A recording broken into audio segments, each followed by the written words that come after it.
इकडे मराठीच्या अगोदर जात झालं या.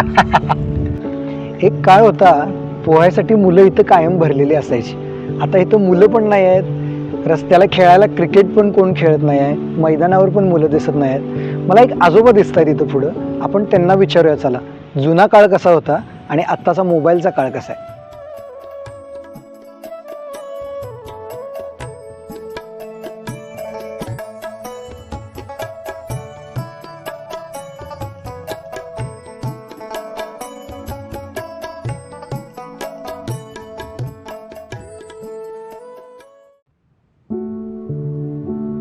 बापू, आज सकाळ सकाळी एवढं फिरून आलो, कुठं एक मुलगा दिसत नाही आहे, खेळायला जात नाहीत, पोहायला नाही. आता काय विचारावं, आता तुमचे ह्याच्यात आले की आम्हाला गुप्त का पाहिला.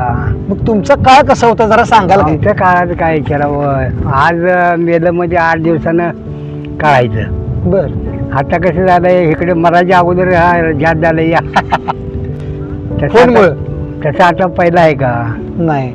आता सगळं नुसतं वरच्यावर होते का बघतात. मोबाईल होते काय तुमच्या वेळी तेव्हा? कसं असायचं? मोबाईल काही सुद्धा नव्हती. फक्त आमची एकच महत्वाची गोष्ट म्हणजे मैत्री ही महत्वाची. खेळत करत आमचं आपलं दिवस जायच होतं. दुसरा उद्योगच काय नाही, मैत्री म्हणजे मैत्री. आणि आता मोबाईल. आता काय विचारावं, मोबाईल घेतात, घटकन काय म्हणतात तशापैकी चाललेला आहे. एका खोलीत जाऊन कुठल्या बसले की येळभरच्या खोलीचं मोबाईल, जेवायचं सुद्धा हे नाही. जेवताना सुद्धा मोबाईल. जेवताना तर चालूच करतात, चालू करून मोहर ठेवायचा आणि जेवायचं. आता तर काही जुने खेळ आम्हाला बघायला मिळतच नाही. आम्हाला नाहीच मिळत. पण तरी पण जुने खेळ कुठले होते बापू, जरा सांगणार काय आम्हाला? पहिला तर खेळ जर म्हणला तर छंदी दांडू आहे, गोट्याचा डाव आहे, बर, पुन्हा सूरपारंब्याचा डाव आहे. झाडावर सूरपारंब्याने खेळायचं, माकडावानी उड्या मारायच्या, बर. त्या डापीवरून त्या डापीवर जायचं. हे असं सगळं पोरीचं जुनं खेळ म्हटलं तर आता तुम्हाला बघायला नाही. मग त्याने व्यायाम पण होत असेल शरीर? हो, व्यायाम भरपूर. झाडावर चढणे किंवा छंदी दांडून खेळायला, छंदी दांडू पळायला लागायचं. मग त्या उचलते व्यायाम म्हणजे फुल.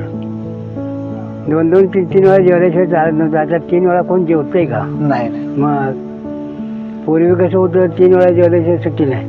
आता जुना काळ आणि आता तुम्हाला काय फरक जाणवतो? फरक म्हणजे हेच की अन्न सगळं हलकं, पूर्वीसारखं माणूस वागत नाही काय, हे जास्त हे झाले नाही. म्हणजे अनुभव म्हटलं तर हे जास्त आहे. कोणाचं कोण ऐकत नाही, माझंच खरं. बरोबर.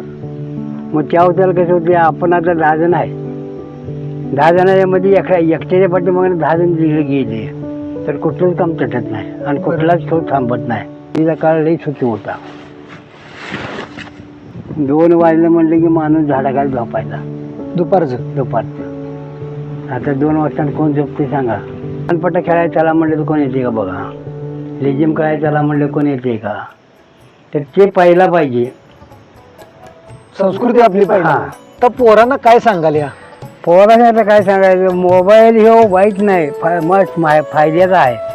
पण फायदा असून तो फायदा घेत नाही. काय मोबाईल फायद्याचा आहे, नाही असं नाही. पण कितपत वापरायचा का काय करायचं हे पोरांनी ज्ञान नाही दिलं. आता पहिलीच पोरग सुद्धा फोन बघत बसत.